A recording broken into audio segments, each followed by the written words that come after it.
Back on. on. You win, and we'll start. Let's start for like a minute. It was gone. You were right. Hey, and welcome to a lovely evening here at Costa Canyon High School for a matchup between two undefeated powers here in San Diego, between the Costa Canyon Mavericks and the Torrey Pines Knights. Falcons. All right, Falcons. Good start. Just about ready to face off here. I mean, these two teams, you can just watch them warming up. Look forward to this game all season. I mean, this is the definition of a rivalry. Yeah, absolutely, Chris. I mean, prior to this varsity game, we saw the junior varsity matchup, and even that was extremely intense. A one-goal game that ended with Costa Canyon taking it. Stands were going nuts. You know, I mean, you can tell this is a big crosstown rivalry here in San Diego. And with this varsity game, we got a couple of standouts. A real star-studded night here, huh? Absolutely. I mean, you've got Sean Doyle and Lucas Gradinger, both going D1. Doyle going to Cornell, Gradinger going to Maryland, and I mean, there's some serious talent on display this evening. And look for Reese for the Mavericks taking these faceoffs, winning more than 70% of the faceoffs he's taken so far this season. Yeah, and also in the cage, starting for Torrey Pines, we got Jake Kennedy, who's headed off to Bucknell next year. Did real well last week when we saw him against Foothill, when Torrey Pines took away the 10-4 victory there at Torrey Pines. And Torrey wins the faceoff.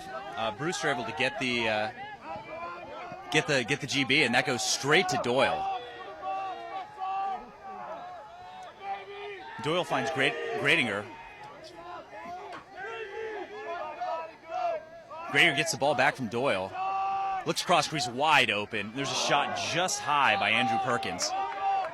Perkins has a great release, and just release that one a little bit high, and you can already feel the intensity of this matchup after that first battle there to the end line. And right back into it are the Mavericks looking to run the fast break, and a really great hustle play there by Brian Cooper to back up that shot. And here's Brendan Gaughan, who the coaches pointed out is a four-year starter, was an All-American last season, really playing well this season. And he's one of the players to watch for the Mavericks, along with Tom Reese, who's really established himself this season through the midfield, making the move up from defensive short stick midi to one of the top first line middies for the Mavericks. And Brendan just launched a behind the back there. Not sure if he absolutely needed to. I thought he had the angle, but you can already see the talent on display tonight. I was impressed with the way that the JVs were moving the balls, but these guys look like some of those SLC D2 games that we've been watching. There's a great check, ball out, and that's Jared Mafucci on the GB. And there's Keene working from X. Back to Loy. Loy cross, and great look, and that's a goal for Mafucci, all alone on the crease. The missed defensive assignment there, and a great goal. I mean, those ones aren't even always the easiest to score. You're by yourself, alone in front of the goal. Great job putting that low. No chance.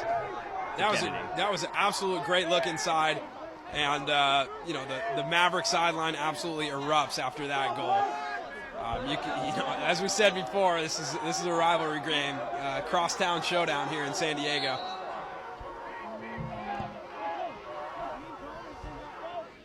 And again, Wesleyak wins the faceoff for the Falcons, and real heads up play getting that back to Kennedy. That was Katie on the GB in the pass back, and here's Doyle. Over to Perkins. Perkins had a big game in the last Torrey game we did. Really strong. He's got a serious rip. Yeah, the straight overhand rip, finds that top corner real easily. We saw that a couple times last week. Here's Perkins by himself again on that backside. A great save by Cooper.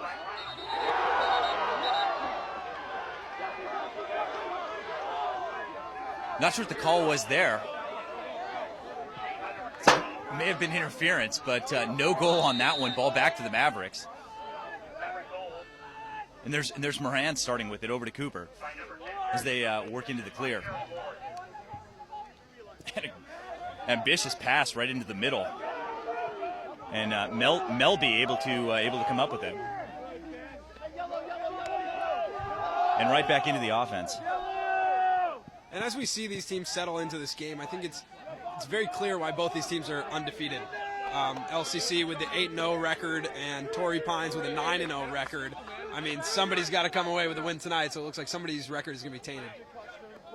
Well, I suppose it's always possible that they could tie. Absolutely not, Chris. That's why we have overtime in lacrosse. Good thinking. Good thinking. And really keeping the ball hot right now are the Mavericks. And here's Brandon Gaughan. Looks aside and for the quick stick. Ziegler can't quite get it down, but able to recover and get the GB. Another great look inside from LCC. It looks like they're looking to initiate from up top, just as they're going to do right now, down that right alley and then look inside. Nice shot off the pipe. That was O'Brien, and then there's Gaughan with a great save by Kennedy. I mean, Gaughan is their best player, and for Kennedy to be able to come up with a save like that low is pretty spectacular. And right back into Doyle. Over to Gradinger. And that's Aiden Moran going real heavy on Gradinger as they try and get their offensive unit onto the field. And back to Doyle. Here with 7:30 to go in the first. The home Mavs on top 1-0. Here's Doyle driving. Gets the slide, takes a shot. Low to low, didn't look like he got a whole lot out on that one. Cooper wants to push the tempo here as he looks for Hester, but Hester can't quite bring it in. And the ball's going to go back to the Falcons. And I mean, it looks like that's what the Mavericks are trying to do really at this point, is seriously push the tempo. And as soon as the goalie gets it in his stick, it's right away to the first guy running out. And I mean, that's what they talked about in the scouting report. Is they have to score goals to compensate for the attack that Torrey Pines has. Yeah, when we talked to Coach Jesse Foss before the game, he told us that Torrey Pines is strong at the attack position, and everybody knows that. So he said the less they touch the ball, the better we're going to do. So it's clear that they're trying to keep that ball on offense, push the tempo, and get up early against this high-powered offense. Zion rolls back, finds Perkins. Perkins got the size advantage, opts to move it. There's Gradinger. And over to Doyle. Really taking their time, and that's something we saw in the last Torrey game. I mean, they came out a little slow in that last game. Great look to Gradinger. And there's Doyle. Doyle with the rip, and that one just over the top. But he draws the flag. Yeah, and we saw some great movement right there. Torrey drew a slide, swung it to, and had a wide open Doyle on the backside. Just wasn't able to get the right shot off. We usually see Doyle go low to low, and I'm actually surprised he didn't launch one there. Yeah, I mean, that's his shot. But, I mean, you have to think that the last low-to-low shot that he took didn't fall, and he wants to give the goalie a different look. I mean, they obviously have tape on these guys. So if they're expecting the low-to-low and he goes high and buries it, then it's still a goal. Yeah, absolutely. We're taking a look here at Torrey's man-up unit. Looks like they're at a 2-3-1 set right now. And here with 6 minutes to go in the first, see if the Falcons can get on the board. And there's Schaefer. And a really great rotation there by Mumau. Perkins with a nice shot there. They're keeping Sean Doyle at X, and he's looking to feed. And I think it's an interesting look because you would expect Sean Doyle to be up top shooting the ball.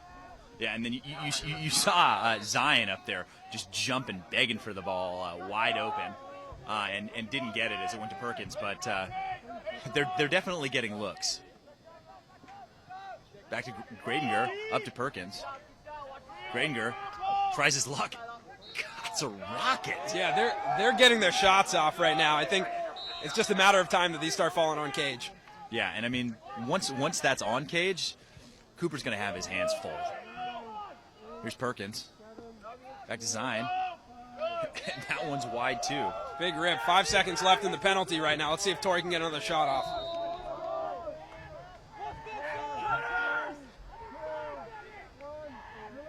And there's Schaefer with the big rip. And again, just wide.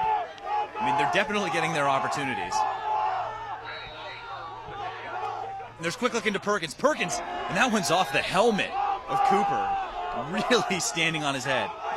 Yeah, absolutely. I mean, this is amazing how many shots they're able to get off here. I'm interested to see if they're gonna get a goal on this possession. I mean, they're shooting real well. I mean, you'd have to think they'd had 5 or 6 shots on this possession alone. It's amazing that they haven't gotten any on cage except for that last one. And there's Schaefer going inside. Great check there by Mesler. Able to pop that one out just before he gets the shot. And Cooper opting to slow down the play a little bit. And up to Aiden Moran. Moran up to Mesler. Mesler with a great play drawing the defenders inside to Melby. Melby draws the triple. It's a great shot by Mafucci, who already has a goal on the night. And right back into that fast pace. I mean, you have to think that they're not going to be able to maintain this pace. But then again, I was 17 once too. Yeah, I mean, Jake Kennedy with another great save low. I mean, he's stopping everything low. I think they're going to have to start changing planes a little bit more. I know they're shooting high to low. I think they're going to have to get a little bit more creative with their shots to get past Kennedy. Absolutely, absolutely. I mean, we've seen him play before, and he's pretty nasty.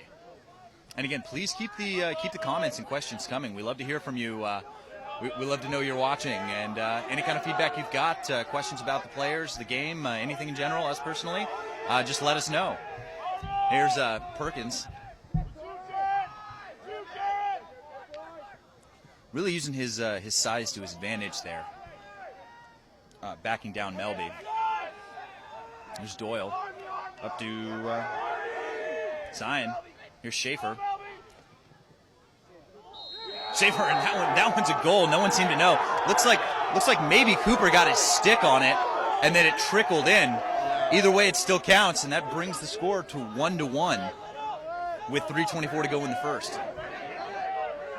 Yeah, that's it's a good play right there down the right alley. Good hard shot. I mean, we saw that against in the Grand Canyon Fullerton game that we did. 2 of them trickled by Trevor Burns, the Fullerton goalkeeper. That one's got a sting, but it's a good hard shot, and it brings the goal, brings the tally all equal here at Costa Canyon. And there's a great check by Mesler, able to pop that one out. Able to find Loy. And it really looked like Torrey was off to the races on that one. I mean, Wesleyak has been having a day at the face-off X. And against Tom Reese, who's an accomplished face-off player.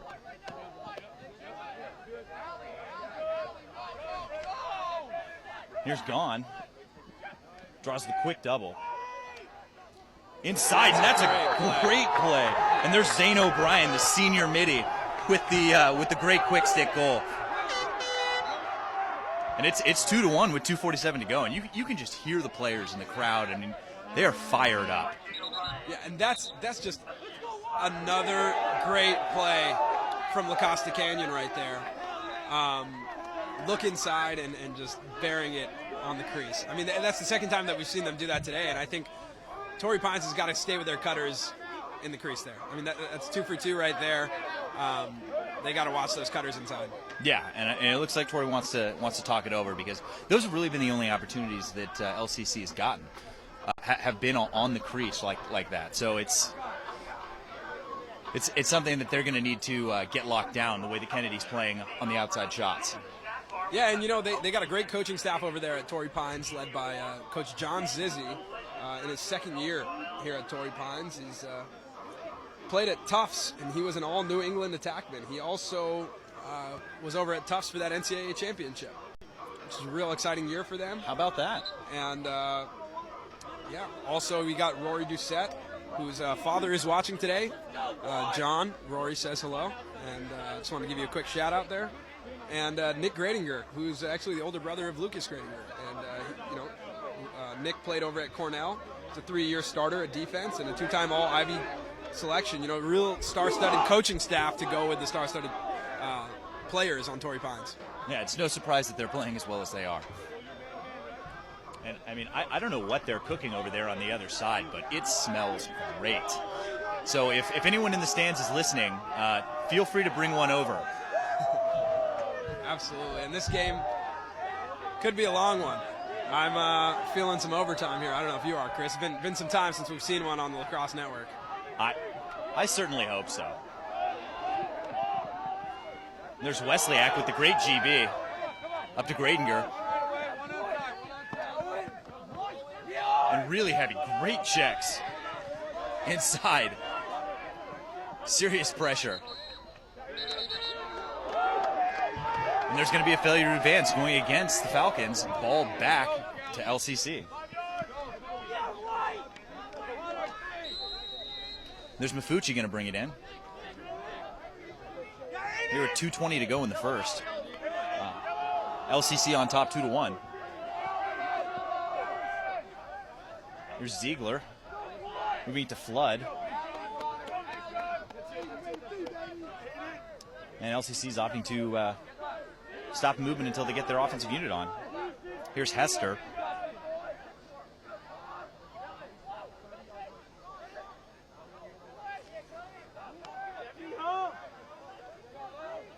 And there's Emery playing defense there on Hester. Here's Pfeiffer. Moves it to Gaughan. And really looking for their best option here. Here's Flood. Wide open. Can't seem to get it in. There's Ziegler. And I'm not sure where that slide is coming from, where that backside is always open. But it seems to be every time right now. Every time, yeah. I'm not exactly sure what's happening. We'll see it over here. And there's a great look in traffic. Wow, another great look inside. And there's Flood with the goal. I mean, another quick stick goal for the Mavericks. And whatever they're doing is working. Yeah, whatever they're doing it right. I mean, those looks inside are killing Torrey Pines right now. I mean, that's 3 on the crease now.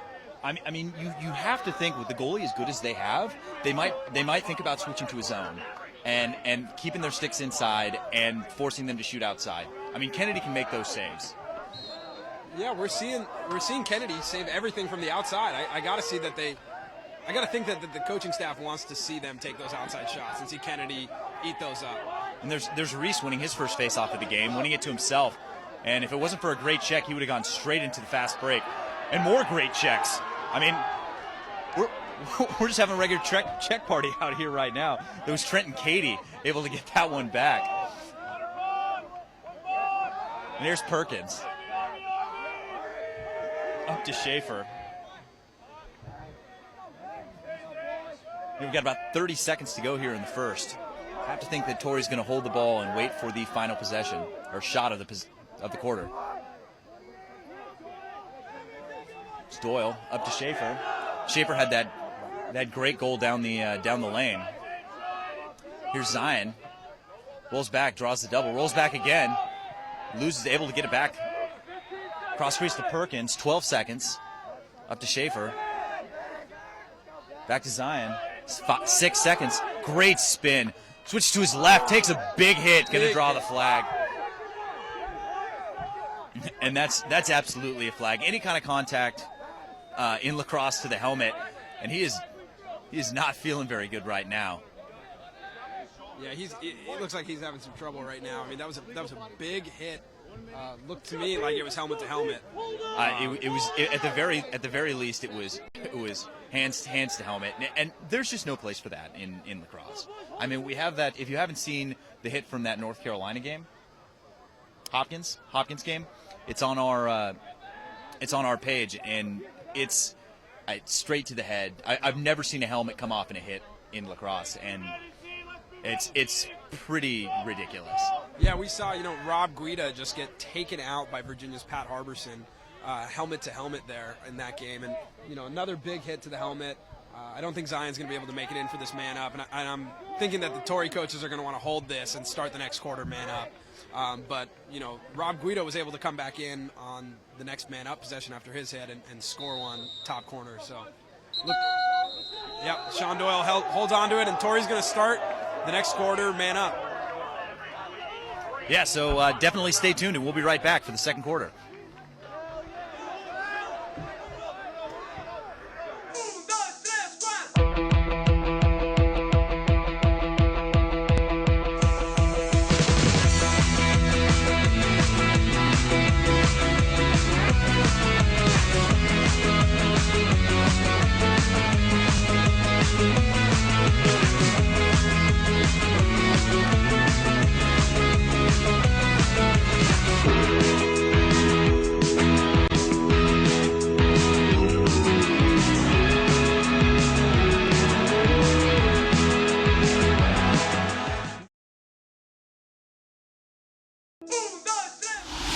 I get paid to play lacrosse on the weekends, sometimes.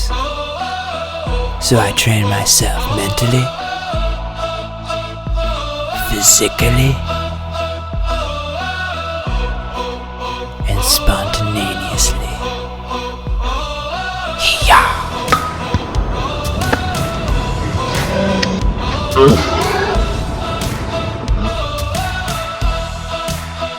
Boomtown.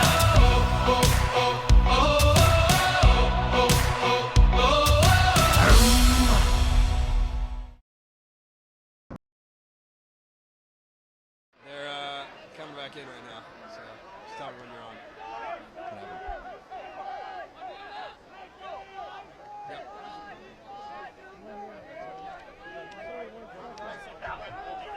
I'm just about ready to get back to the second quarter of action. I've been watching the trainers take care of Zion on the sideline, and I have to think that we probably aren't going to see him again.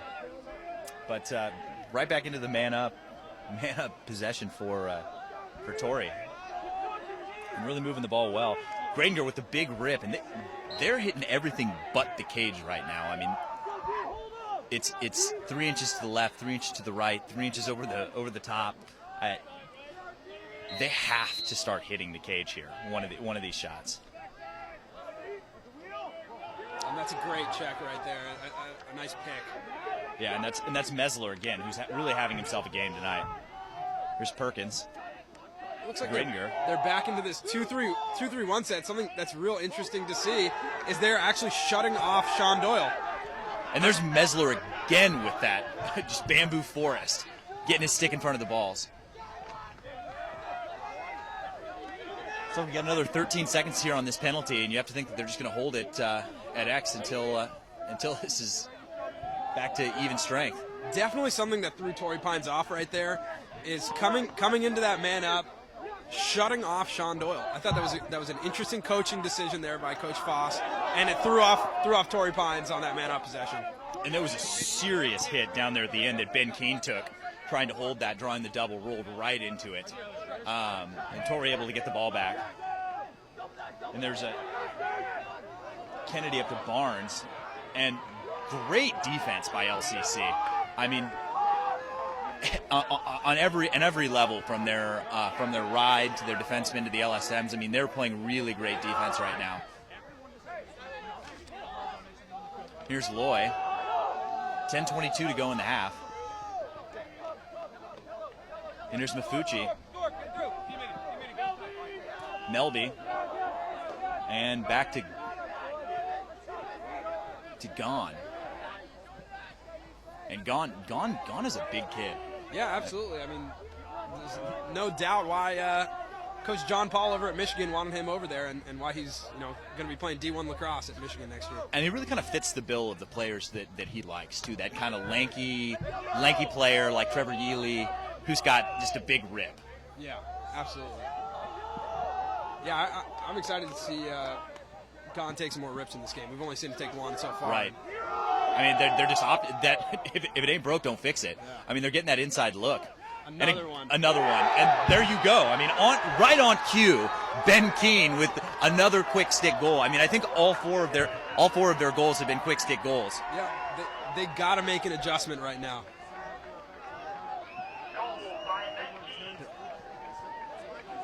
Their heads are turned right now, and when Torrey's looking away, when you see the back of that helmet, they're cutting immediately. Yeah. And right when they're cutting, I mean, they're just capitalizing every single time. I think Torrey has to make an adjustment to stop those cutters. Yeah, I'm not sure what it's going to be. I would definitely put them in the zone, in the double down zone with the shorties low, and get as many sticks in the way as I possibly could. Yeah, and feel free to chime in. Let us know what you would do in this situation. I mean, your comments are heard. Send them out there. Tell us what you would do against all these cutters. And, we got a comment from Alex Feldman over in Santa Cruz. He wants to know when we're coming to Santa Cruz. Not sure, Alex, but hopefully PCS starts putting up some big numbers. We'll get over there and do one of those games. Yeah, maybe PCS Jesuit. You never know. But Torrey Pines back with the ball here. Sean Doyle looks like a little bit of a defensive miscommunication there on LCC led to a wide open shot, but just not able to get that on cage again. And that was Yamamoto with the shot there, and that's the closest shot we've seen on the cage in a while. It was a good location. It was just off. It was off stick hip, but it just could not fall into that cage. Just another 3 inches off. Oh, big hit right there. And there, another one. And there was really no love lost between these teams. I mean, they're going in hot. Yeah, these two teams definitely don't like each other, and you can see it in the ground ball battles. I'll tell you that much. All I know is that it is exciting, especially down here on the field level. You can feel it. I mean, it's electric.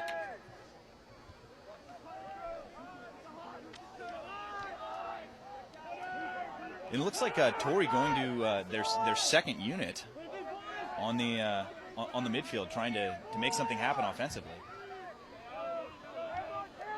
Here's Barnes, moves it to Doyle. Gradinger. Oh, nice play Doyle. right there. Unbelievable sail by Cooper.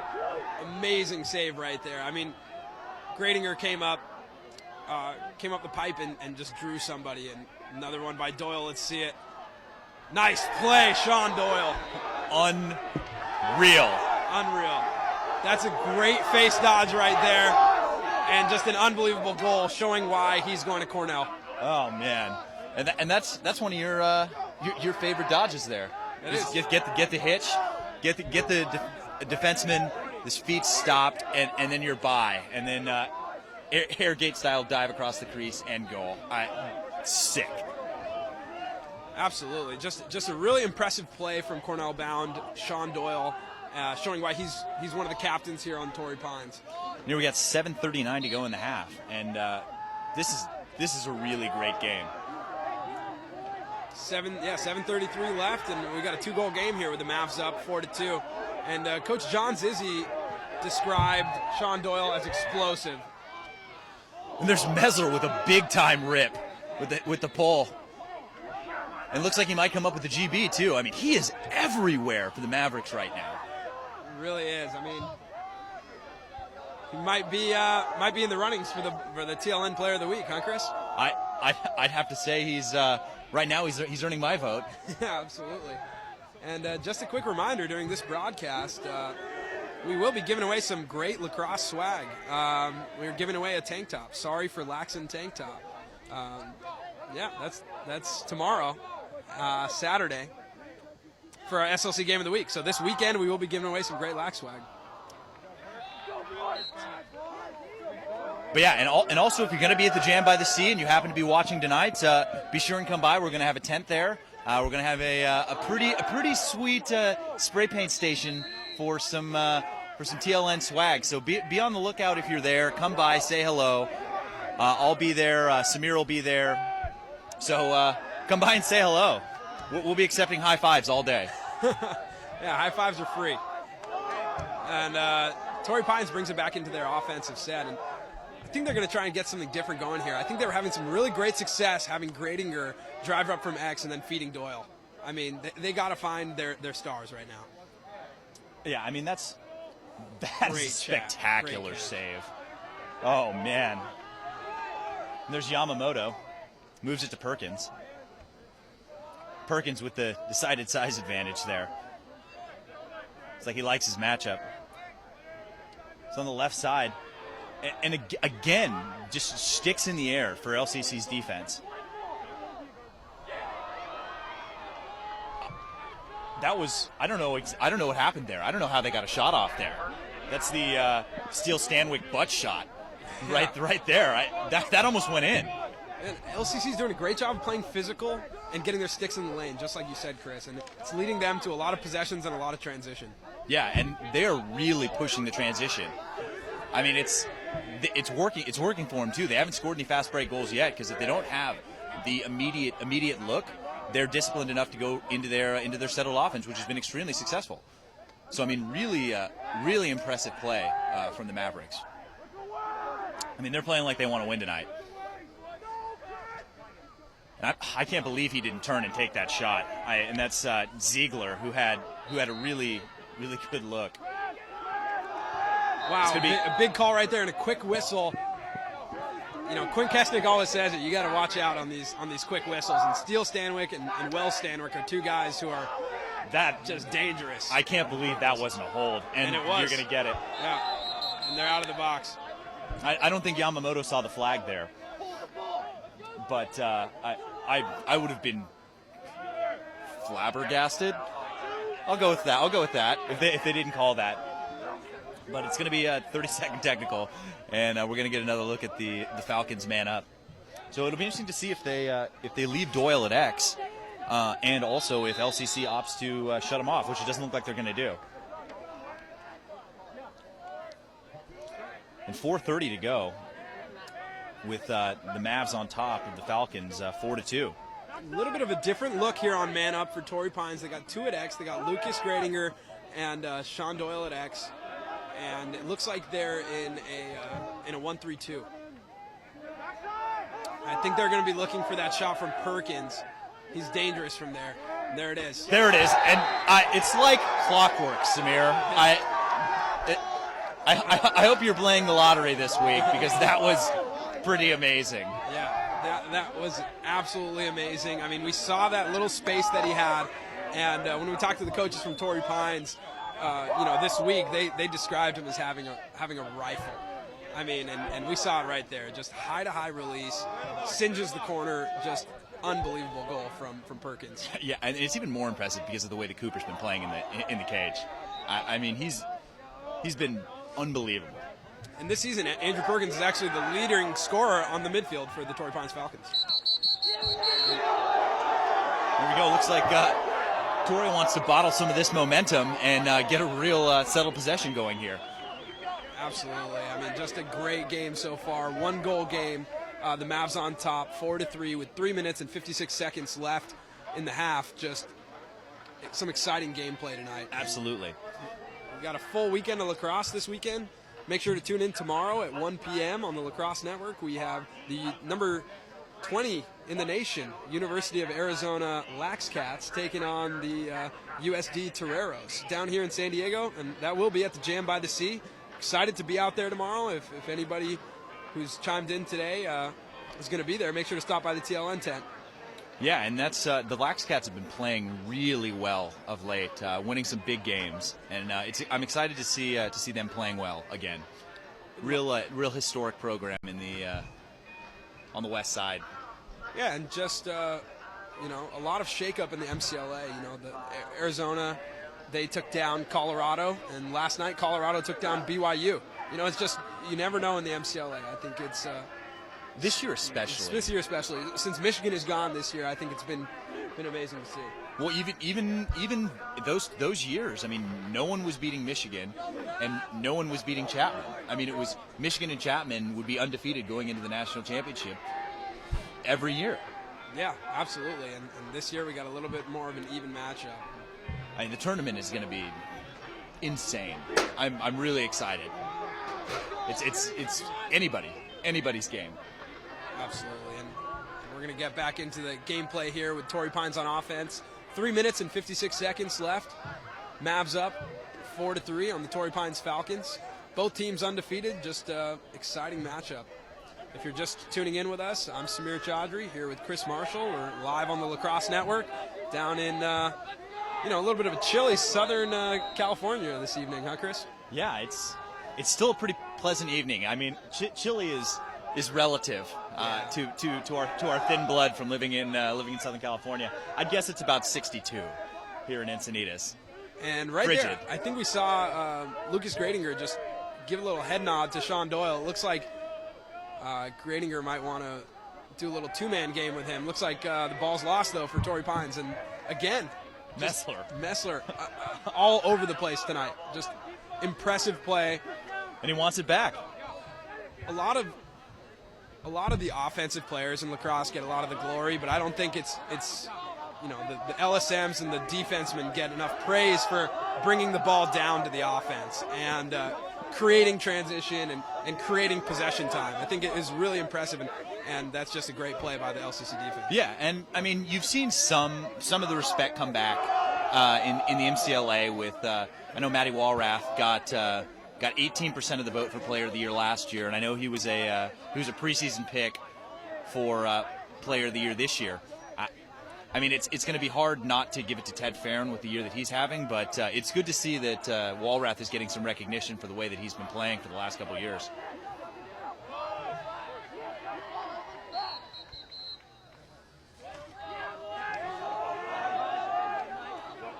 And again, look for Walrath on in the near future doing some Lacrosse Fit 101 stuff for us, and be on the lookout on Wednesdays when we drop our Lacrosse Fit 101 workout of the week on our Facebook page. If you haven't already liked it, go ahead to facebook.com/the Lacrosse Network and give us a like. Yeah, and if you're watching now and you haven't subscribed yet, get to it. Let us know you care. And Aaron Lloyd, great take by Brendan Gaughan right there. I mean, I thought that one went in, I think from the angle I had, but it looks like that was just above the cage, and I wouldn't be surprised if we saw him do that again. And there's Gaughan again with the look from Keene. Unbelievable save by Kennedy. And there's Yamamoto with the GB, loses it. Ball pops out, looks like Gaughan's got the line on it, and the ball's going to stay with the Mavericks. Yeah, you know, Cameron Ziegler right there, great play, a little bit of man ball there with Brendan Gaughan. I mean, Brendan didn't actually have to pick up the ground ball, but you know, just a good way by Ziegler to push the Torrey player out with his body. And there's O'Brien with the big rip. Unbelievable shot. I mean, stick side high from about 10. I mean, straight fire. That's a great take, and as we see, you know, with 1 minute and 18 seconds left, LCC takes the lead. Not takes the lead, but extends their lead to 5-3, and the stands are definitely filling out here at La Costa Canyon High School, and you can hear it after they scored right there. Yeah, and I mean that's a big goal for the Mavs too. I mean they had to do something to stop the momentum that Torrey had been building. And there's Reese Cookies. D-sticked. And there's the quick whistle as Torrey gets the ball in. There's Gradinger. Over to Doyle, minute to go. Doyle looking to push, loses his footing, able to maintain possession of the ball. And he is quick. Thinks about it. Wow, that's an aggressive look over to Perkins. Perkins able to pick it up and get the shot off. And then backed up by Cooper. I mean, that's just a big hustle play. But that fake by Doyle, that's one that isn't in my arsenal. 30 seconds left here. LCC on the fast break. And a timeout called by Coach Jesse Fox, and a smart one right there. Yeah, with 26 seconds left. And Katie lucky he didn't draw a flag there on the late check. I mean, I don't know if anybody else saw that, but after the whistle had blown, he took a pretty good swing. He's lucky he got away with that one. Yeah, absolutely. I mean, and again, just a reminder that everything you see tonight is through the eyes of TVX, the official videographer of the Lacrosse Network. So special thanks to TVX Video Services. Yeah, and if you're interested in some recruiting tape and you live down here in San Diego, it's a great way to get recognized and noticed at the collegiate level. Contact TVX Video, www.tvxvideo.com. Search it on Google. Get in contact with them. I mean, they can definitely help out. So film a great game, make you look good on your highlight reel. So check it out. Might even make your way onto the Lacrosse Network. But, 26 seconds to go. Mavericks are going to start with the ball. I mean, you have to think they're going to start with Gaughan. And it's... They could easily score a goal here. Absolutely, especially if they get a cut inside.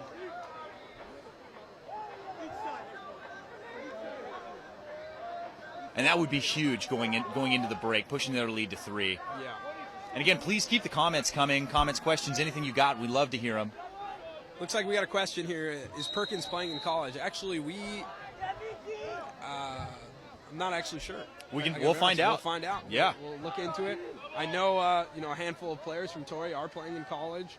Some of them playing at the MCLA level. Kevin Hurt, number 11, playing at the NCAA D2 level at Colorado Mesa. Zion. Here's Gaughan going with 5 seconds to go. Takes a look at the Loy. Loy can't handle it, and that's going to do it here for the half. But a really great half of action. Yeah, absolutely an exciting half of action there. Mavericks on top, 5-3. We'll be back for second half action. Make sure you stay tuned. This one's going to be a barn burner. Fired up. We'll see you in 10.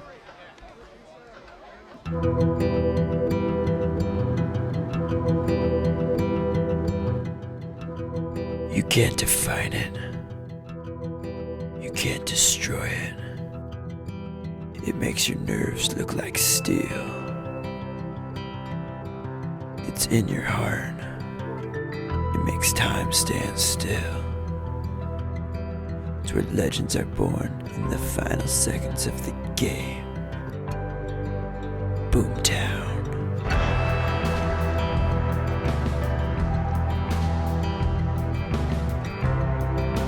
Boomtown.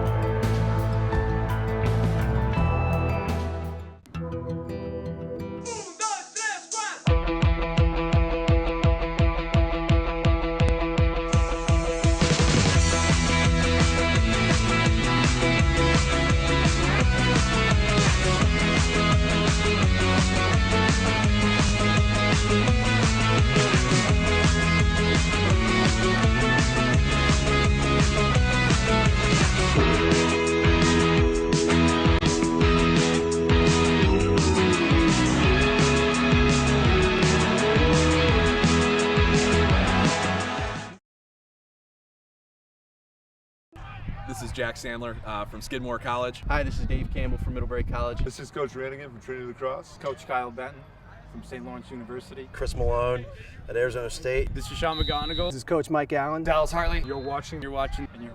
And you're watching the Lacrosse Network. Boom.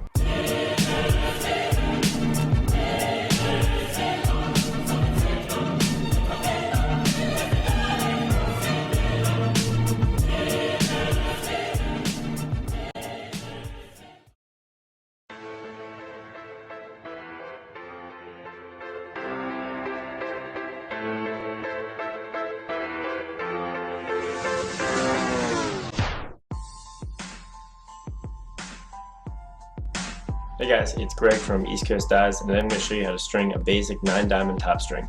So what you're going to need is just a piece of 10-diamond mesh, fully stretched out, and one piece of sidewall about an arm's length. So the first thing you're going to do is start by taking the mesh, stretching out as far as it can go, and finding, since it's a 9-diamond top string, the row with 9 diamonds across. So that's this row with my fingers on it right here. And you're going to fold that 9-diamond row down onto the next 9-diamond row below it. So you'll end up with 2 9-diamond rows folded down on top of each other.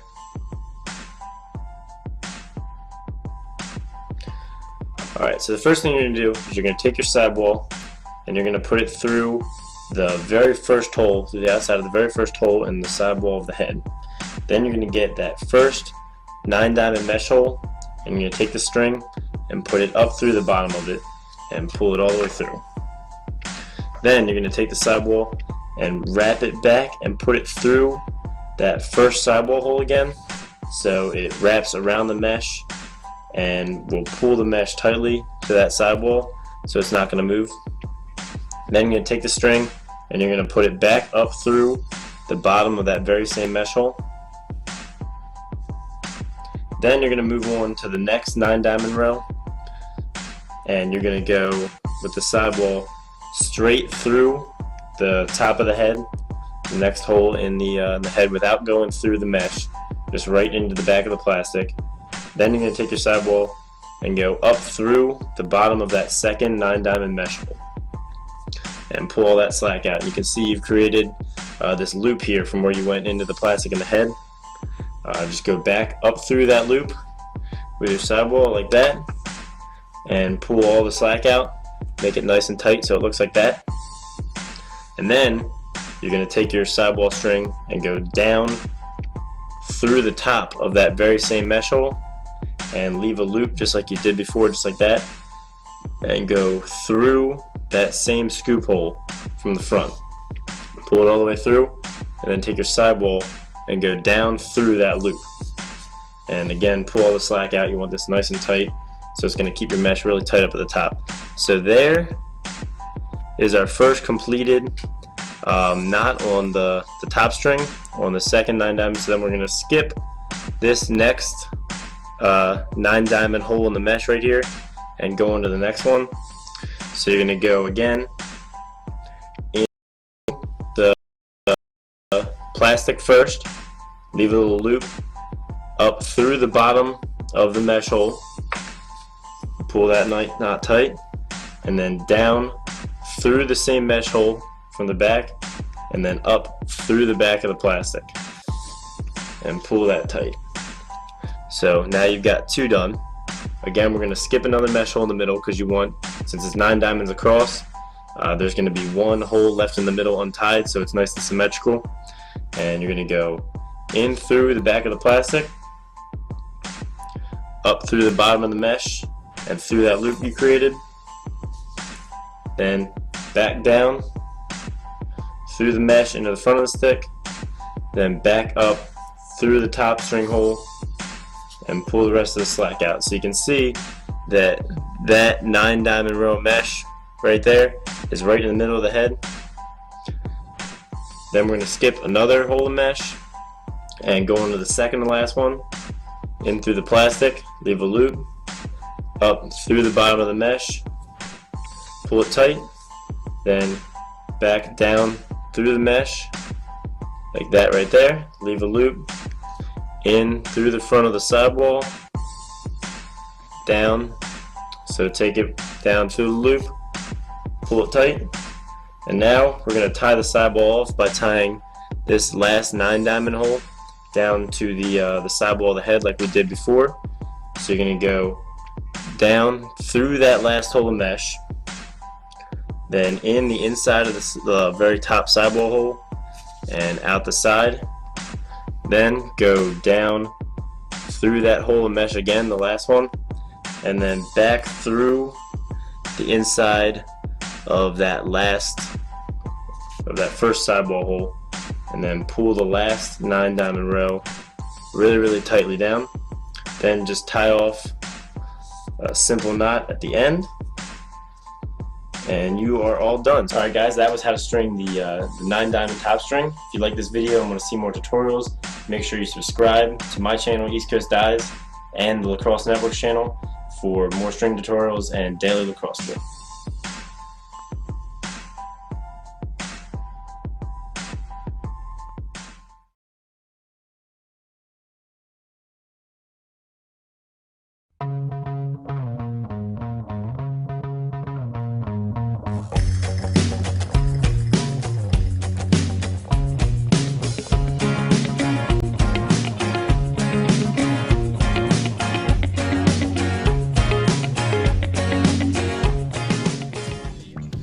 What's up, Max Ritz here with Brett Baldwin, who's the creative director for Adrenaline Apparel. We're at the Adrenaline offices in San Diego.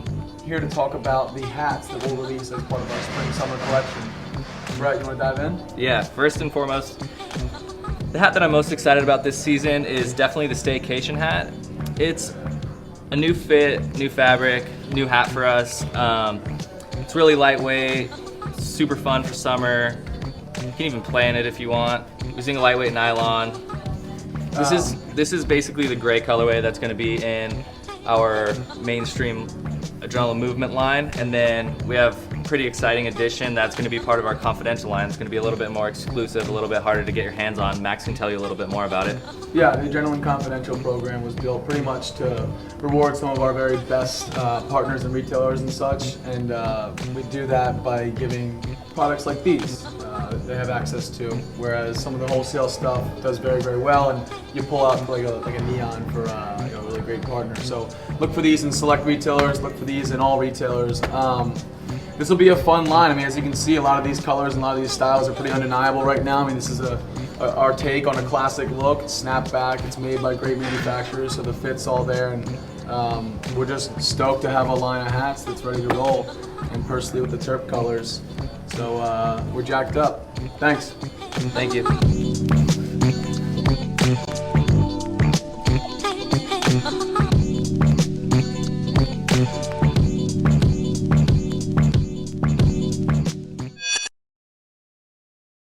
Here we go. Nick on me. Nick on 3. 1, 2, 3.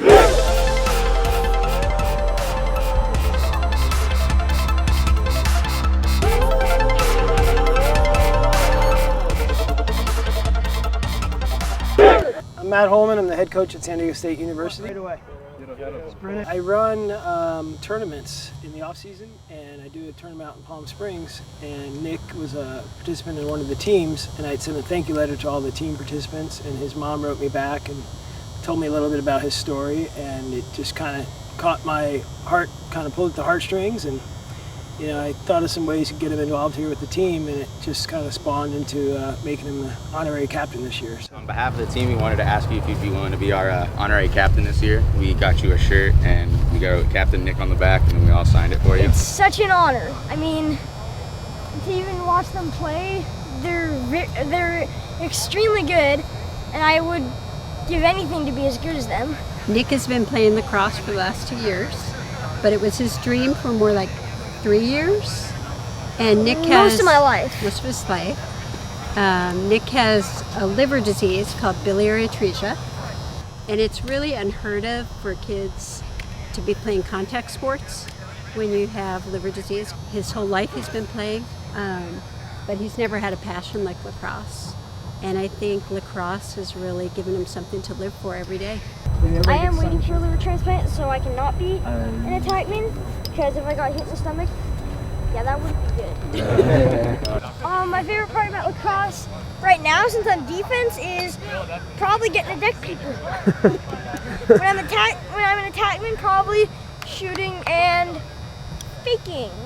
It's just gonna make it so much more fun to play lacrosse once I get a liver transplant, but it's still so much fun now. So as far as lacrosse goes, other than defense and padding, my liver problem really doesn't limit me too much.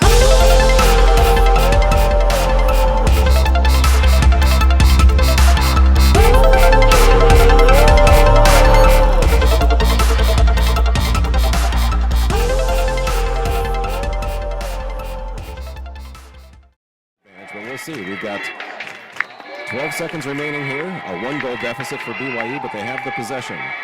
That's number 4, Ted Farron. 5 seconds, a shot, and a whip, and a goal! The tying goal by number 2, Drew Shumway. His second goal of the game.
This is Jack Sandler from Skidmore College. Hi, this is Dave Campbell from Middlebury College. This is Coach Gradinger from Trinity Lacrosse. Coach Kyle Benton from St. Lawrence University. Chris Malone at Arizona State. This is Sean McGonigal. This is Coach Mike Allen. Dallas Hartley. You're watching. And you're watching. And you're watching the Lacrosse Network. Boom.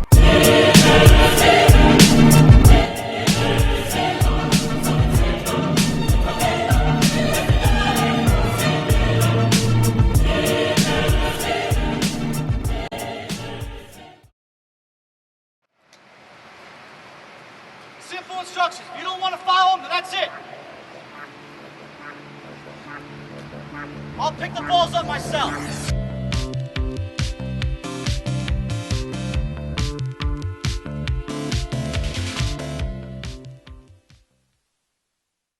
This is Jack Sandler from Skidmore College. Hi, this is Dave Campbell from Middlebury College. This is Coach Gradinger from Trinity Lacrosse. Coach Kyle Benton from St. Lawrence University. Chris Malone at Arizona State. This is Sean McGonigal. This is Coach Mike Allen. Dallas Hartley. You're watching, and you're watching. And you're watching the Lacrosse Network. Boom.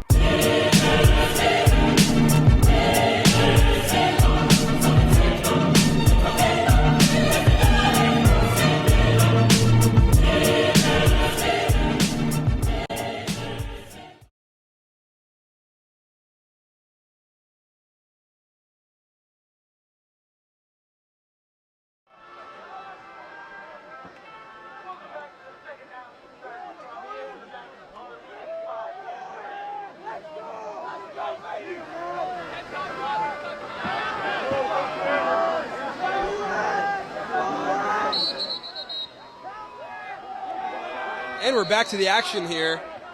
Looks like a violation on the face-off for Torrey Pines, and Costa Canyon starts off with the ball. We saw an exciting first and second grade game here during halftime. It made halftime a little bit longer than usual, but definitely good to see the youth programs out here in San Diego taking off.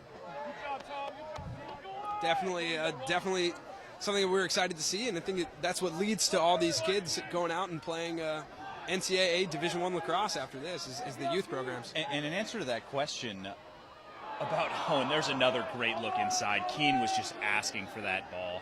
Wide open on the crease, couldn't quite get it. But answer to the question about Andrew Perkins and where he's going to play next year. I just talked to him, and he's not sure. He's thinking about maybe doing a prep year. But as far as I'm concerned, he can play. Oh, yeah, absolutely. A lot of programs, a lot of coaches would love to have him. And speaking of prep years, Torrey Pines, during their spring break, is going to the East Coast. And they're going to play Deerfield Academy, which is a postgraduate school, as well as Darien in Connecticut. Two real high-powered East Coast programs. It's going to be interesting to see how one of the best programs from the West Coast matches up against some of the best programs on the East Coast. Yeah, I'm really fired up for both trips, for the LCC trip as well as the Torrey trip. With what I've seen tonight from LCC, I want to know how they match up. LCC is taking a spring break trip to Long Island, New York. They're playing Southside and St. Anthony's. Two real great programs in New York. As the ball goes out of bounds and it goes Torrey Pines' way. Yeah, there's just no way that they were going to get away with calling that a shot. Lefty rip from about 20. That was definitely the right call. There's a big cross-field pass. And there's O'Mara with it. It's got a goalie change. There's Bryson Cady. Yeah, Bryce Cady, just another talented goalie. I thought Jake Kennedy was doing a great job, but maybe Cady can stop some of those on the crease. Yeah, and it's just like what we see happen every game with Chapman. They've got two great goalies, and they both deserve to be on the field. And sometimes that's a tough look for the coach, but it's a good problem to have. Yeah, absolutely. And with 9:45 in the third quarter, the Mavs up 5-3 on the Torrey Pines Falcons. Both teams undefeated. I'm Samir Chaudhry here with Chris Marshall. We're live on the Lacrosse Network. Make sure to keep those comments coming. You can interact with us all you want. Ask us questions about the game, about some of the players, and if we don't know the answer, we'll go out and find it. Absolutely. And here's Hester. Hester on the drive. Loses his footing. Ball pops out and it's still up. And another look inside. Oh, and that one trickles in right past Cady. Oh, that one stings for if you're Torrey Pines. That one looked like it might have gone off one of the defensemen. Whoever it hit wasn't intending it for it to go in the goal, and that always feels terrible, and especially for the first goal with 3 minutes gone here in the third. Let's hope that Cady's able to recover from that one. It's always tough to see that sort of thing happen to a kid who just comes in. Yeah, I think they got to work on clearing that ball as fast as possible. As fast as they can do it, They got to get it out. They got to get transition going. They got to get it to their offense. I mean, Torrey Pines is dangerous, and things like that. You never know what could happen. And we just saw something happen right there. That was unfortunate, but a goal for LCC to extend the lead 6-3 with 8:40 left. Yeah, matching their biggest lead of the game. And there's Yamamoto looking to drive. Pushes to Doyle. Doyle to Gradinger. And up to Perkins. And back to Yamamoto. I mean, even though they're down 3 goals, I mean, not taking any chances here. Really just working the ball. I mean, they know that they have the talent to score goals. So, I mean, three goals can. Oh man! Nice pick. And that's Aiden Moran with a really great play. And then the lob pass into Melby, and he's off to the races. Nice pass, one more, and a nice stick right there from Torrey Pines. Yeah, and that's Jack Condon. The defense tonight has been the most impressive. The most impressive on the thing that I've seen. We got a flag down right now. Looks like the ball is going to be going. It's going to go Torrey's way. Yeah, it's going to go Torrey's way. And before this, we saw defensive coordinator Nick Gradinger from Torrey Pines call over to Bryce Cady and make sure he knew that, hey, that goal, that's all right. Forget that. And goalies have to have a short memory in the game of lacrosse, and almost in any sport, but especially in the game of lacrosse. The other team's going to score goals, and I think it's great to see defensive coach right there, putting his trust into the goalie and saying, hey, don't worry about that one. Stay strong. You got the next one. And there's Perkins back to Gradinger. And over to Doyle. 7.5 to go here in the third. Gradinger. And another great defensive play. And that one again by Moran. And they're going to call that one a hold, I think. And the LCC sideline just not happy about that one. Yeah, and that means they're going to go up 2 for 13 seconds. Which is going to be a great opportunity for Torrey to get on the board and push that lead back to 2. I'd like to see Sean Doyle and Lucas Gradinger up top. I know they're going to be shutting them off potentially if they went up top, but I think those are 2 of their best shooters, and they're keeping them kind of low on those wings, and we're seeing Lucas Gradinger at X right now, Sean Doyle up top. I'm not sure where that look was going. I think it was going over to Yamamoto. Yeah, and that's Kevin Hurt for Torrey Pines. And subbing in for the injured Zion, and they're really missing him right now offensively. And there's Gradinger, great ride, able to get the ball out, and that's going to be a slash. I mean, that's straight to the small of the back. I mean, that's a cheap shot, and you're hearing it from the crowd. Absolutely, you're definitely hearing it. It looks like we're going to see another man-up possession for Torrey Pines, and that's with 6:41, and that'll be close to 2.5 minutes by the time this is done. Man down, and no goals yet for Torrey Pines.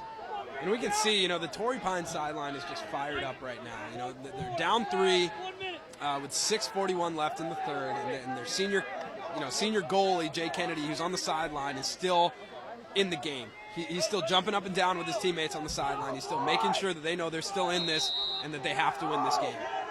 There's Perkins bringing the ball in for the Falcons. Gets it back. Looking for Doyle. Doyle with the rip.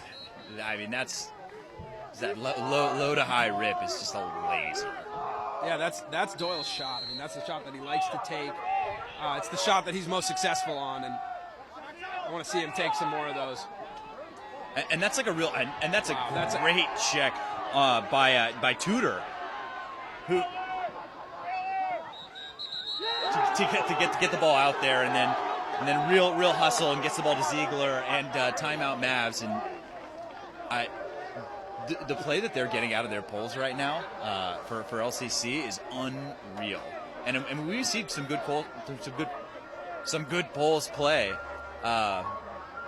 Here in San Diego, especially, Bishops has a couple of really talented polls, and the guys at LCC are hanging tough. And again, please keep your comments, questions, anything you got coming in. We got about 6:13 to go in the third, and LCC is on top, 6-3. And we got a question, asking us if we have any comments on the BYU Colorado game. It definitely came as a surprise to us. I know Colorado is a talented team. We saw them play against Chapman. They were talented on offense, and they had a great goalkeeper. It just seemed like they didn't have all the pieces put together. And that was their first MCLA game of the season against Chapman too, and traveling a long way to play their first game against a really talented Chapman team is tough. But they seem to me like they're Jekyll and Hyde. I mean, they come out and they beat BYU, and then they lose to LMU. It'll be interesting to see what they do in their last 2 games of the season. I mean, they've got Utah at home, and then Colorado State at Mile High. And if they can win those games, I think they're going to earn themselves a place at the tournament. But I mean, that'll put them at 8-5 with some tough losses. So I don't know. Here goes Loy, and Loy showing his wheels, just running around trying to get them back up to full strength. There was 6:01 to go. Another 30 seconds left here on this penalty. And, Coach Foss talked to us before the game about possession and about how important possession was going to be in this game. I think Coach Foss and the LCC Mavericks have been doing a great job of possessing the ball and keeping it away from Sean Doyle and Lucas Gradinger, Andrew Perkins, and some of the other high-powered offensive players on Torrey Pines. Absolutely. I mean, it's kind of the old adage, if they don't shoot, they can't score. Absolutely. And 5:30 left in the third. LCC up 6-3 on Torrey Pines. Here's O'Brien, who scored a really great goal at the end of the second half. That stick side laser to the top corner, and he's another one of those big high school kids we see out here. And inside, and another Great inside look love. inside. And there's Vreeberg with his first goal of the game. He had all the time in the world. I just don't know how they're not seeing that guy, honestly. I'm not sure exactly what's going on. Torrey Pines just has a great defense, led by defensive coordinator Nick Gradinger. I think LCC has been doing a great job of exploiting their weaknesses. Absolutely. I think all credit over to the LCC offense and the coaching staff. Yeah. Where, they clearly came in with a game plan to shoot in tight and to cut, and they're executing it perfectly. Yeah, I mean, they're flat out just getting out coached right now. Because, Torrey has all the talent in the world. And they, Cookies, what a great check. That is so sweet. Can't keep it going, and then throws the kayak. There's nothing better than a good check. 7-3 here. Mavericks on the Torrey Pines Falcons with 4 minutes and 25 seconds left in the third. And here's Flood with the ball. Going to hold it here in the corner until they get their offensive unit on. Gaughan coming into the game. And LCC is looking really good right now. Again, Flood pushing wide. And there's Ziegler. Ziegler has a shorty. Pushing inside, looking for a cutter. Finds the cutter. And that's a great save by Katie. I don't know how he got in front of that one. I mean, it was a great stick by Keene, able to get it in on there at all, and then with the quick shot on the spin, but unbelievable save. He's pushing. That's a great shot. Laser. That's a great shot by Sean Doyle. Just low to high, change planes, singe the corner, shows us why he's going to Cornell again.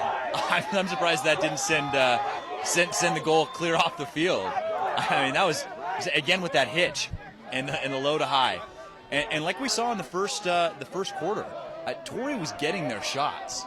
I mean, I'd have to think that they've outshot LCC maybe 2-1, but they haven't been able to get them to fall. Looks like an illegal procedure on Torrey Pines. It's going to go LCC ball with 3 minutes and 25 seconds left in the third quarter.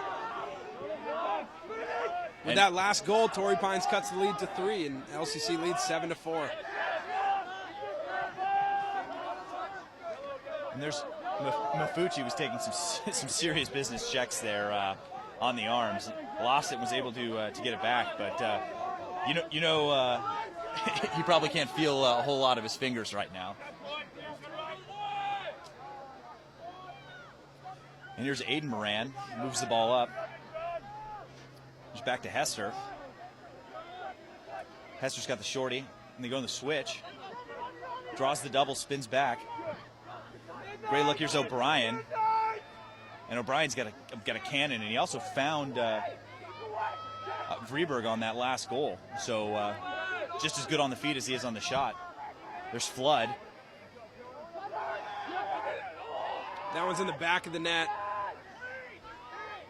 And that's got to be interference. And you see that the Torrey sideline wants that interference call.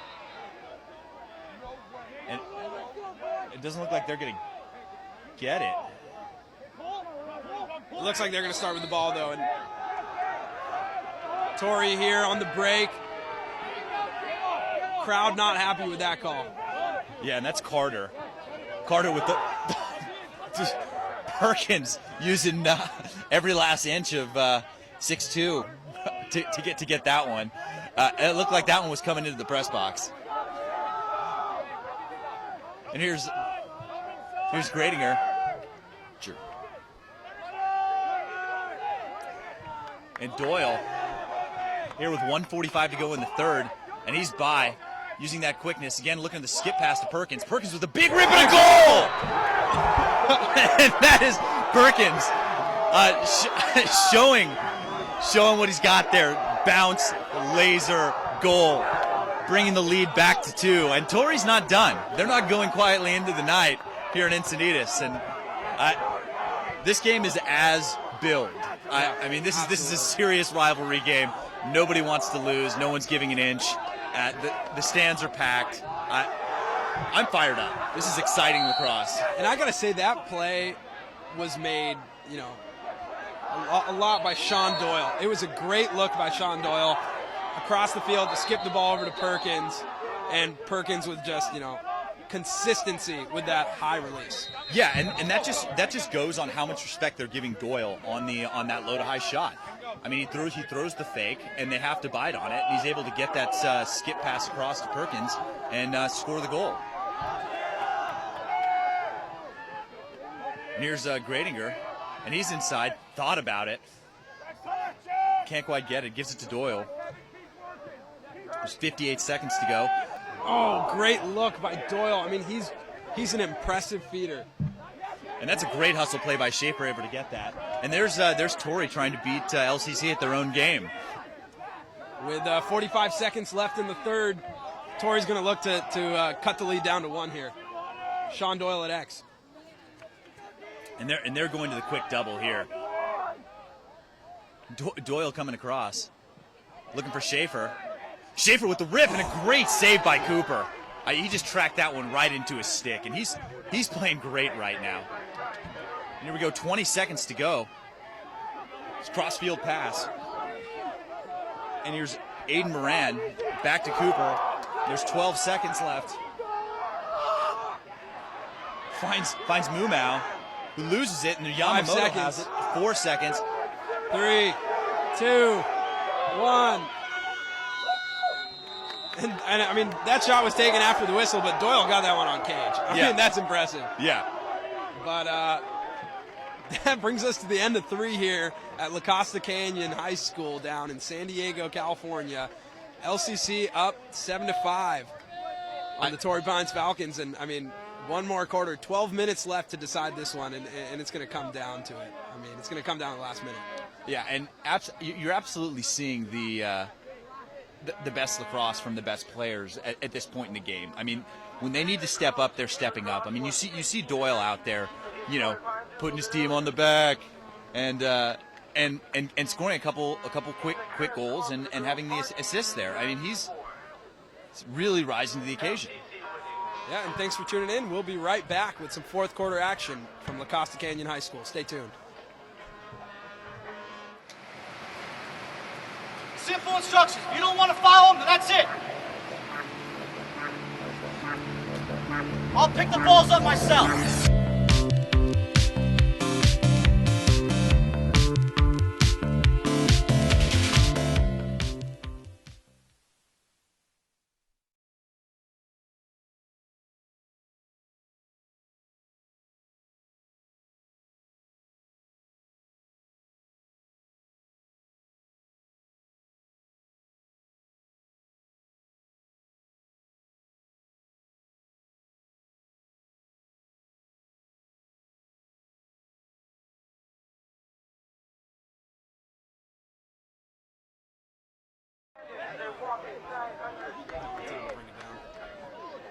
All right, you ready?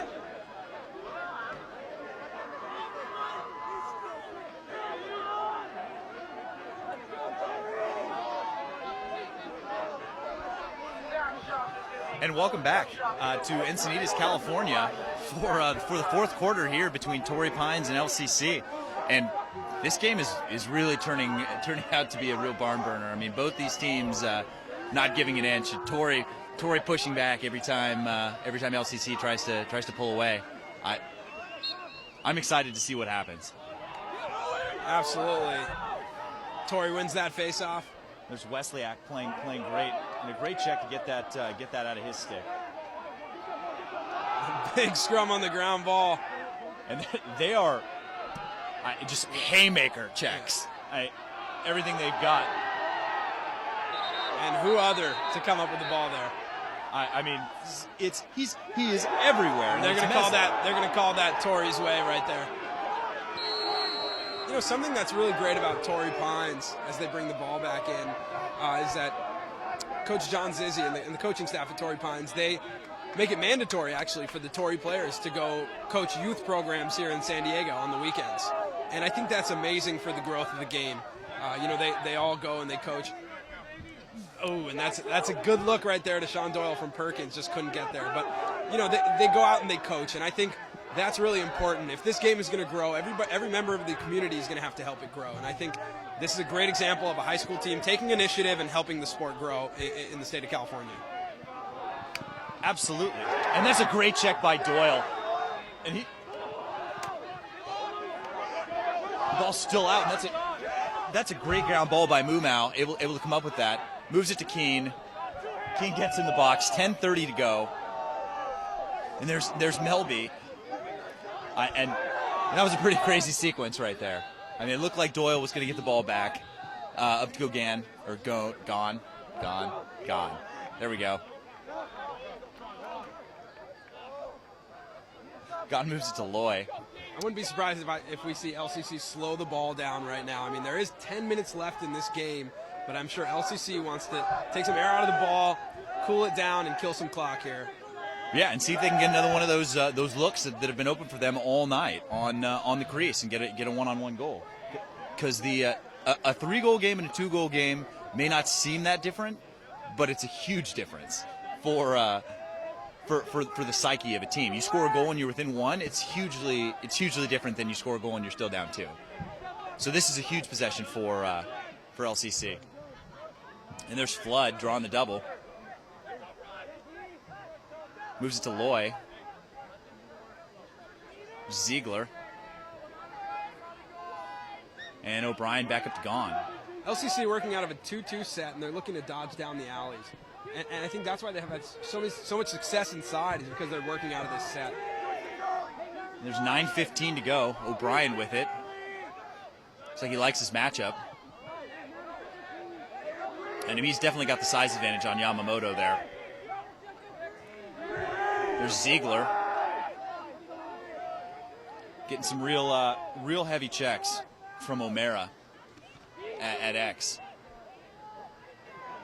And he's almost by, and Ziegler moves it. They got Brendan Gaughan open up top. Tough pass inside. Oh, a great play right there from Flood to hit it over to Loy. Another look inside. good collapse defense by Torrey Pines.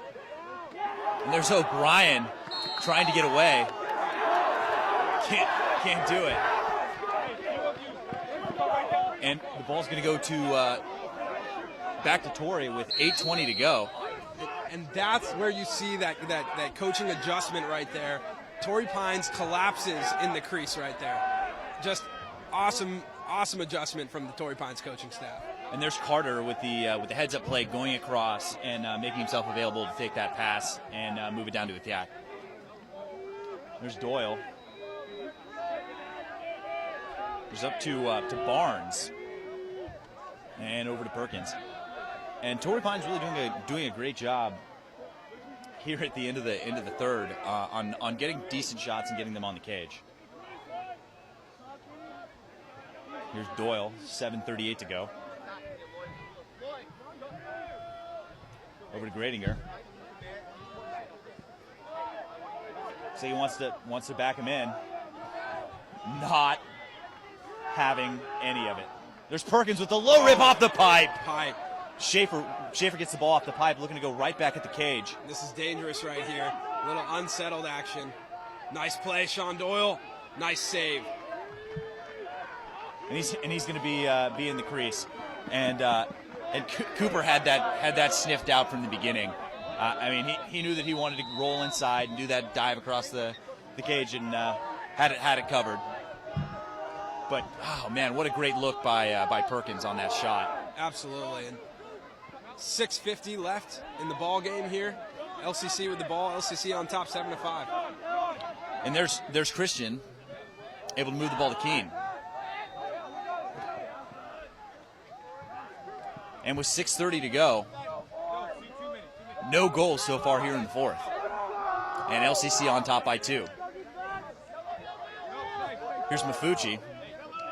And we have some friends watching from New Jersey asking us how we think Torrey's going to do when they go back east.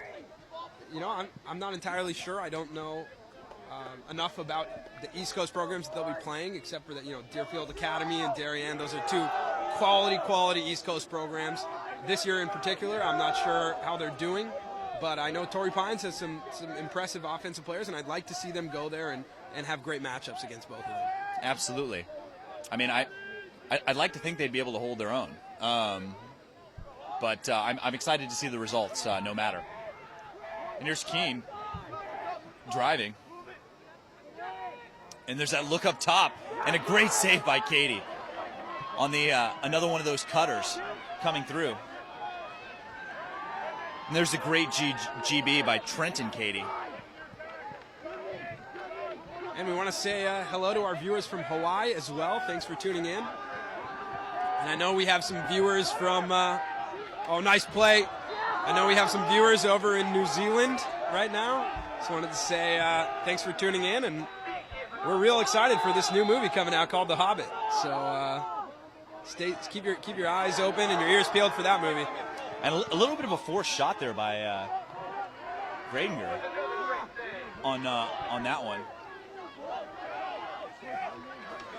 And Cooper was all over it. Ball in by Flood. There's a big-time rip and a goal by Hester. Lights out. Bounce shot. Nothing you can do about that. Yeah, and the LCC sideline erupts after that one. That's a huge goal. With just under 5 minutes left, the Mavericks extend the lead to 3, 8-5 over Torrey Pines. I'm not sure Torrey's going to have an answer for that. That is a huge goal. I mean, they've got the sideline momentum. They've got the fan momentum. This is going to be a tough hole to dig out of. I mean, if anyone's going to be able to do it, it's their attack tandem, but they're going to need to take a little bit more time on their offensive sets. Yeah, and the ball's in Sean Doyle's stick, and I'm sure the Torrey Pines coaching staff is going to want to see their captain step up right now. Yeah, and that was a huge GB there by Scott. I mean, that's a big play. Here's Schaefer. Up to Yamamoto. I mean, and you can just feel the tension on these sidelines from both sides. It's Gradinger moving it. And they have Doyle Doyle with the low-to-low shot, 5-hole. I don't know how he snuck that in. Cooper looked like he was looking low-to-low.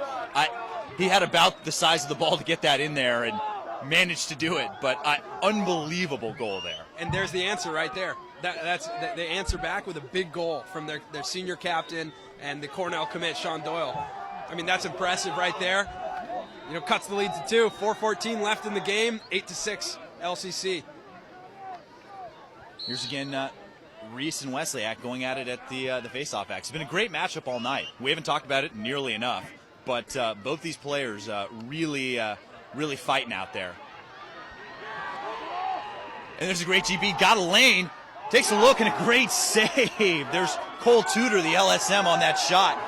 And right back the other way is Wesleyak with the ball. Opportunity for a fast break here. Couple looks inside, and I think a good idea there from Gradinger to slow it down. This is a crucial possession for Torrey Pines.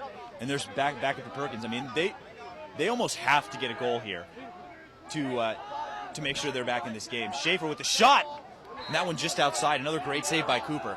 That's a great shot there by Schaefer. Yeah, I mean, high to low, high velocity, you know, a little bounce. That's a tough one to save, and if that one was on cage, I don't know. I mean, definitely had a lot. It looked like Cooper got a stick on it, at least from here. But I didn't know he had that kind of pop in his stick. Oh, big shot from Andrew Perkins. What? What? I heard the Torrey coaching staff say, call to Andrew Perkins and let him know, hey, you got to go. You got to take that shot. And he steps in and unleashes high velocity to cut the lead to 1 with 3:22 left. 8-7 here. LCC on top by 1. Well, this is great. I mean, what more could you ask for? I mean, this is exciting lacrosse. Unbelievable. Yeah, I mean, the fans definitely got what they came here for tonight. Friday Night Lights, 3 minutes left, 1-goal game. And the ball's out. And again, with Trey Scott. Huge. And a real smart timeout right there from Torrey Pines coaching staff. That's a great timeout. Torrey Pines, you see them, they're fired up right now. 1-goal game. Oh, man. 2 minutes, 54 seconds left. 1 goal.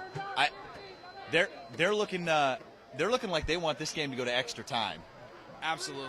They definitely want this game to go to extra time. I mean, I want this game to go to extra time. I mean, I want to see these guys play as much as I can. I mean, these are two very talented teams. It looks like Torrey has all the momentum right now. They have the ball. We've seen this before. And the exact same thing happened in the second quarter. Torrey scores 2 quick goals to get the score back to 1 at 4-3, and then LCC comes out and scores a great goal. I don't know. I don't know what's going to happen. I'm excited to find out, though. Yeah, and I think this is a great time to mention also with Torrey Pines, through the Friends of Jacqueline Foundation, the Torrey Pines team has actually adopted Jose Montana and his siblings to their lacrosse family. Jose is battling brain cancer, and he has become the Torrey Pines team manager. And, another great opportunity and great way that Torrey Pines is growing the game and helping the lacrosse community. I think that's really great, and I pray for Jose and his family and hope for absolutely hope that he's enjoying the game tonight, because I'm sure he is. Yeah. It would be hard not to enjoy this game, but that's a couple really great stories with their youth coaching, and I mean they're really doing it right. I think this is great to see right now. The Torrey offense in a huddle in the middle of the field. The refs asking them to they got to start this play. 3 minutes and 4 seconds left. The refs put a little bit more time on the clock. I think 9 seconds. 9 seconds back on the clock, and I'm interested to see what happens here. 1-goal game. It's pretty electric out here. I mean, you can hear it from the stands. You can hear it from the sidelines. Everyone's excited to see what's going to happen. Here's Yamamoto. They're extending real far out and sliding early. Oh, unbelievable catch right there from Gradinger. Get it in the hands of Doyle and up to Perkins. Ooh, Yamamoto all by himself on the crease. Quick slide up to Perkins. Thinks about it. Oh man. They got to capitalize on this possession. There's Schaefer. Oh, big shot, a nice save. There's Cooper standing on his head. Unbelievable. And then pushing the fast break. There's Melby looking to go in. You'd have to think they want to get a timeout to talk about this, but able to get the ball to Keene. Here with 2:19 to go, they're going to have to keep it in here shortly. Here's Mafucci with the ball. 2:10 to go. And looks like they're going for the double. 2:05, get it to O'Brien. Just under 2 minutes. They got to keep it in the box. And there's Gaughan with the ball. They're moving it, 1:50 to go. They got to extend out on them now. They got to pressure the ball. They got 1 minute and 45 seconds left. Torrey Pines needs this ball back. And Hester's taking it to X. Draws the double, rolls out of it. And they've got to get him in the real heads-up timeout. And he just barely got that one off because Hester got pushed out on the end line there. Very, very close call here with 1:31 to go.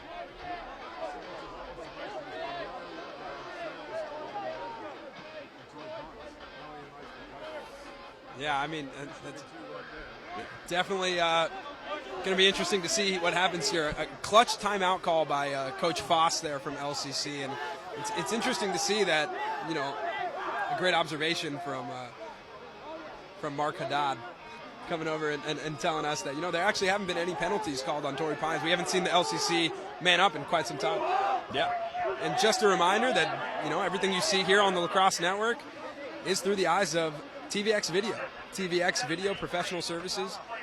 They film a great game. I got to tell you that much. They certainly do. If you're happy with the way we film our games and the way we broadcast, make sure to let us know and make sure to subscribe.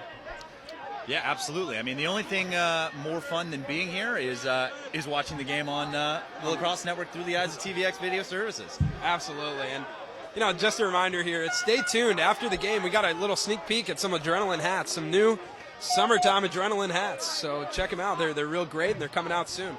Adrenaline, another one of the key players here in the recruiting scene and the youth development scene here down in San Diego. Yeah, absolutely. I mean, some might even describe those new hats as fresh to death, as the kids might say. And we got 1 minute and 31 seconds left. 1-goal game here. LCC is going to start with the ball behind the cage, and Torrey is already going to start doubling. They pulled their goalie out, and they're going to start doubling right now. They need to get this ball back. It looks like Gaughan's going to start with it.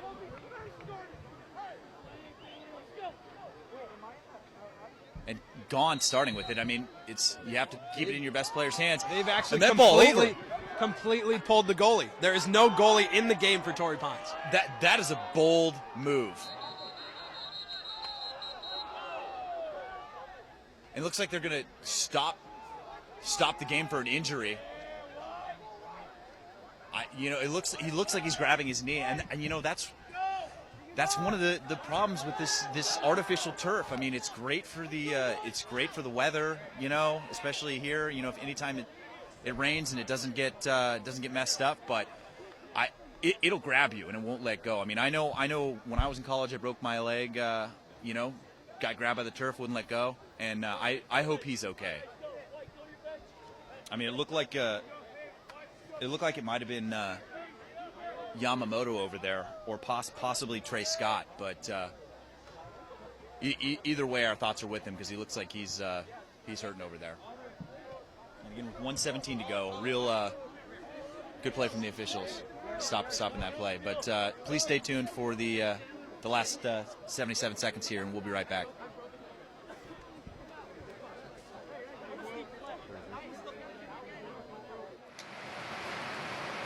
Simple instructions. If you don't want to follow them, then that's it. I'll pick the balls up myself.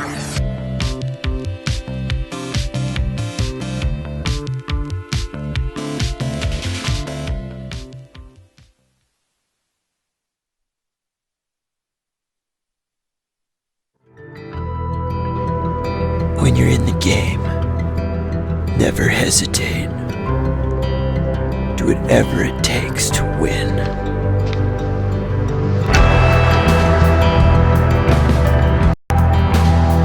boomtown.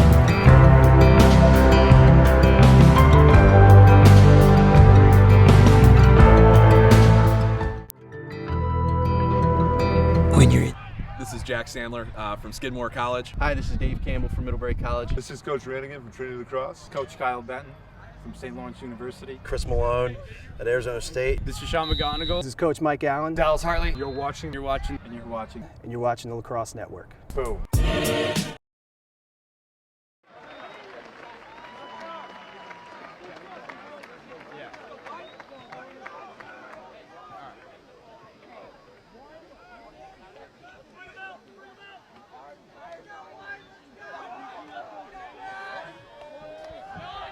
And back to the action here. Looks like that was Trey Scott, who's been having himself a real game. Unfortunate injury on his. Doesn't look too serious. Able to get off the field there, but it's never a good thing to see an injury to anyone out there. And again, here with minute 17 to go. They have completely pulled their goalie. Torrey Pines has no goalie in the game. They are shutting off with all defensive and offensive players. No goalie. I've never seen anything like this in lacrosse. I'm interested to see how it pans out. That's It's got to be a going to flag. be a flag. And there's a minute and 10 left. I mean, if they can score a goal here, it has to be dagger. And there it is. And it's Cameron Ziegler with the goal with a minute and 5 seconds left. Push the lead to 2 to 9-7. And that just might do it for the Falcons. I mean, you can't say it's game over until the final whistle blows, but that's a tough one. That's a tough one. I mean, stranger things have happened. That's for sure. But, with a minute and 5 seconds left, 2-goal lead, and, Torrey's starting faceoff guy just getting knocked out right there and stepping out of the game with an injury. I don't know how they're going to be able to do this right now. And they're also man down. Torrey's got all kinds of things going against them. I'm interested to see how this next 65 seconds goes.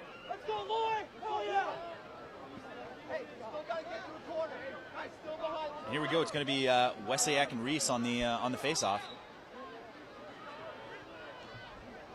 And Wessayak able to win it to himself, but Reese with the real heads-up play, getting his body in the way. And Doyle riding O'Brien. And I can't believe he stayed in bounds. Able to keep it in bounds. That's amazing. And, I mean, O'Brien really using his size to his advantage. 45 seconds to go. And they're probably just going to hold this. They have to stay in the box. But there's Ziegler just cutting back and forth. Gets it to Flood. Here, 30 seconds to go. Flood in there. Katie tries to throw a big hit there. Gets it to Keene. And Keene by Katie. There's 19 seconds to go. Still with Keene. And there's no give up in Katie. Yeah, that's 10 for sure. seconds left. And the crowd is starting to cheer right now with 5 seconds left. You can feel the excitement here at LCC. A lot of handshakes given out, and that's going to do it right there. LCC wins the ball game. And I mean, that was a great game. It really could have gone either way. I mean, there were so many shots from Torrey, who I'm convinced outshot LCC in this game. Yeah. And couldn't get them to fall. And you see LCC out there getting their goalie, which is absolutely the right call. Absolutely. Cooper playing out of his mind. Really winning this game for LCC. That's a very impressive game, on both sides for Southern California lacrosse. Great to see for California lacrosse in general and for West Coast lacrosse. Just two programs battling it out in a great game. Yeah. And just unbelievable play. Just a reminder, after the game, stay tuned. A quick Adrenaline Hats preview. Be able to see what the Adrenaline Hats look like for this summer. And tune in tomorrow. Another live broadcast. We got the University of San Diego taking on the University of Arizona. Should be a great MCLA broadcast. We're back to the SLC Game of the Week. That game is on at 1 p.m. Pacific time. And we will be giving away a Sorry for Laxin tank top tomorrow. For the best comment. For the best comment all throughout the broadcast. So make sure to tune in. Thanks for tuning in tonight. An unbelievable game between two powerhouse programs in California. And I'm gonna have to say that I'm pretty sure these guys will see each other again. Absolutely. I think we'll see the San Diego championship game. It'll be this one. But thanks for tuning in. Yeah, and I'm Chris Marshall for Samir Chowdhury and the Lacrosse Network, and we'll see you tomorrow.